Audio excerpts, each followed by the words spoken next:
Hello everyone, and welcome back to the channel. I have not posted anything in a while because of life issues, but now I am back and reacting to a video that was actually requested in the comments, the B-17 that flew without a cockpit by FlakAlley. And the commenter said that was actually one of their family members, I think, in that plane, so that's interesting. If you're actually a descendant of one of the crew members, that's really cool, so let's see. I don't know a lot. I've heard a lot about B-17s being extremely resilient, coming back with whole chunks missing out of them from the gunfire, and I think I've heard about this particular one too, so yeah, let's go.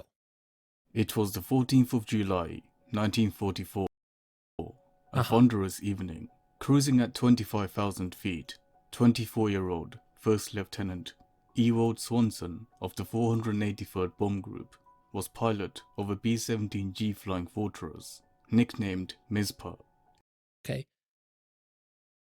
If that name has some kind of meaning, I don't know, is that just a name or is it a word in some kind of different language? Tell me please, because I don't know. Its tail number 4232109. Their Okay. mission was to strike at the very heart of...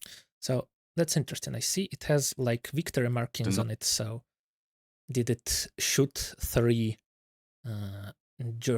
shoot down three German fighters or something? Or does that mean like 3 successful bombing missions? 32109. Their mission was to strike at the very heart of the Nazi stronghold in Budapest, Hungary. Okay. The formation consisted of 60 flying fortresses, and as they entered Hungary, that's a lot. They were bombarded by relentless curtains of thick flak. Yep. Explosions erupted all around Mizpah, shredding the tail section and punching holes into the battle-worn wings. Nonetheless, the B-17 formation presses through the initial flak bombardment and heads inbound towards their main target, the Ferencváros railroad yards. Okay. Interesting. This was one of the most heavily defended and strategically vital targets. Of course, railroads are basically the backbone of military everything, especially in World War II. Of the late war, critical for the movement of troops, equipment and oil, keeping the German war machine alive. Now, ooh, wow, was that a turret flying? So yeah, I see that's not just a modern thing. Old tanks had that happen to them as well. Just seconds away from the target, Bombardier 2nd Lieutenant Kenneth Dudley lines up the Sperry bomb site and successfully releases their bombs. All of a sudden, chaos erupts. A Flak 88 round lands square on the nose of Mizpah. The nose explodes, vaporizing the Bombardier and the navigator, whilst covering the front of the fortress in blood. Wow.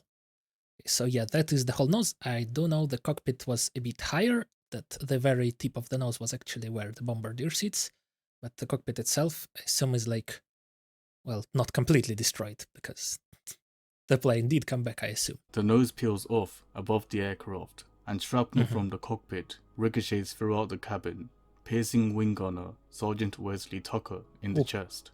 The inside temperature plummets to a freezing minus 30 degrees. Yeah, so if I remember correctly, they were kind of sealed environments, but basically as soon as they got shot, it was no longer a sealed environment, and they had to now use oxygen masks and their warm jackets to stay alive. Due to the extreme damage, the center of gravity shifts to the tail, causing the fortress to pitch up into a vertical. They were mere seconds away from stalling out and entering a death spiral.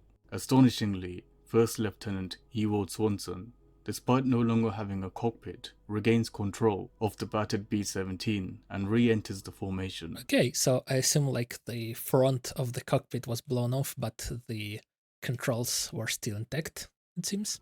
The crew of a nearby B-17, nicknamed Yvonne, couldn't believe what they were seeing. A blood-soaked B-17. Oh, actually so there were real photos of it just like that. Wow. From the neighboring planes. Okay. Without a nose, pulls up alongside them in one of the most haunting sights of the war. Yeah, I could imagine. That would be very traumatizing to see. Mizpah was strangely flying as if nothing had happened. What was happening inside the B-17 was even more impressive. Since there was no cockpit or control column left to maneuver the aircraft, Under the screaming command of pilot Swanson, the crew had begun to fly the aircraft by pulling the exposed control cables by hand. Oh, okay. So there were no more controls. They just improvised. Okay. Despite having lost a significant part of the aircraft, this flying fortress and its injured crew refused to go down, a symbol of unwavering courage and indomitable machine spirit. Nice. However, over 200 Flak 88 guns still had their sights set on the formation. Suddenly, another explosion rattles the B-17. A flak barrage destroys their number 2 engine as the fortress begins to lose power and airspeed. With the nose blown off and an engine gone. Yeah, imagine a nose blown off would be very unoptimal for flight performance. It would increase drag a lot, I think. Whisper and her crew, through sheer determination and will, kept the aircraft airborne. However, the effects of drag from all the damage received was increasing by the second. Mizpah had fallen far behind the formation by now. For a perilous 10 minutes, the crew battled the control cables to get as far away from the hornet's nest as possible. Now, I can't imagine how difficult that would be to just pull on the exposed cables to control it. Over Dunavex, Hungary, pilot Ewald Swanson informed his crew to immediately bail out whilst he held it steady. 7 crew members successfully bail out of the aircraft. Swanson could no longer tame the crippled fortress on his own. Immediately, the B-17 pitches up, trapping Swanson inside the fuselage. He grabs the parachute and keeps it close to him, waiting for the B-17 to stall out. As the fortress comes to a standstill, Swanson takes the opportunity to jump out of the front, but just straight up out of the missing nose. That's pretty badass.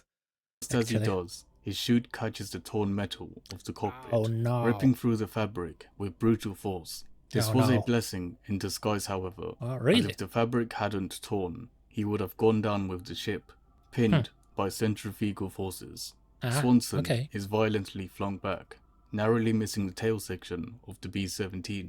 The young pilot momentarily passes out, whilst falling out the sky from 20,000 feet.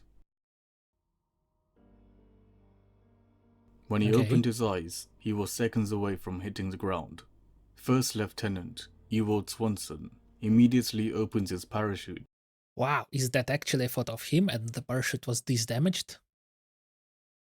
It's cool that it can still function in that state. I'd imagine it would just rip apart completely after that much damage. But notices that it had sustained significant damage. The chute was not slowing him down enough for a safe landing. The landing was going to be brutal, one that he was unlikely to walk away from or even survive. By sheer luck, on the way down, he spots what he believed to be an enemy POW camp in the middle of a dense forest. Swanson positions himself on top of the trees by the camp, hoping it would break his fall.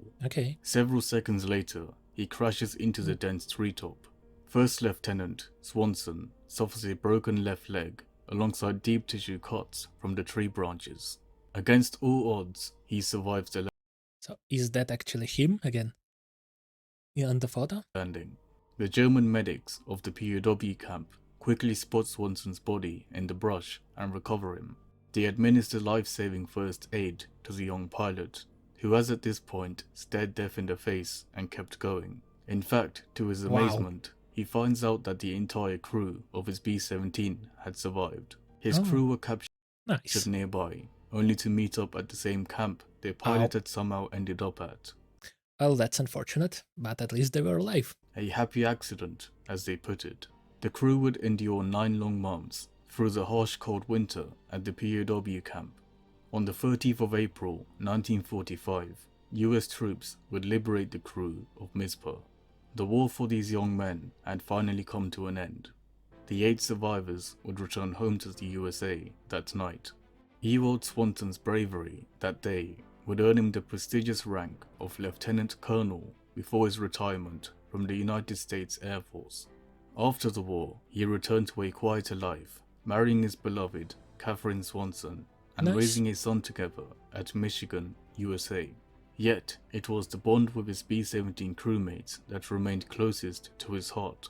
In the decades that followed, they would often reunite, old warriors with weathered hands and bright eyes, sharing stories of impossible missions and the unbreakable brotherhood they forged when they were barely more than kids. Swanson would pass away peacefully on the 28th of February 2009 at the age of 89, remembered not only as a war hero, but as the only known pilot to have ever flown an aircraft without a cockpit. Only Mizpah and the men who dared to ride her into hell and back could ever truly understand what that meant. Only 4.2% of the viewers watching this video are subscribed. Okay, very interesting story. I am now wondering how exactly did the pilot survive if the cockpit was destroyed, assuming he was in it, because judging from what they said, only the bombardier got killed, but everyone else was mostly just, well, they did sustain damage, but they did survive, and most even seemed unharmed, judging by what they said, or almost unharmed. So I wonder how exactly that happened, but overall, yeah, really cool story. Now, my great-grandfathers fought in World War II as well, so yes, it's always interesting to hear other people's stories about this too. So yeah, very interesting, and that's probably gonna be it. Thank you so much for watching, and I'll see you next time. Bye bye.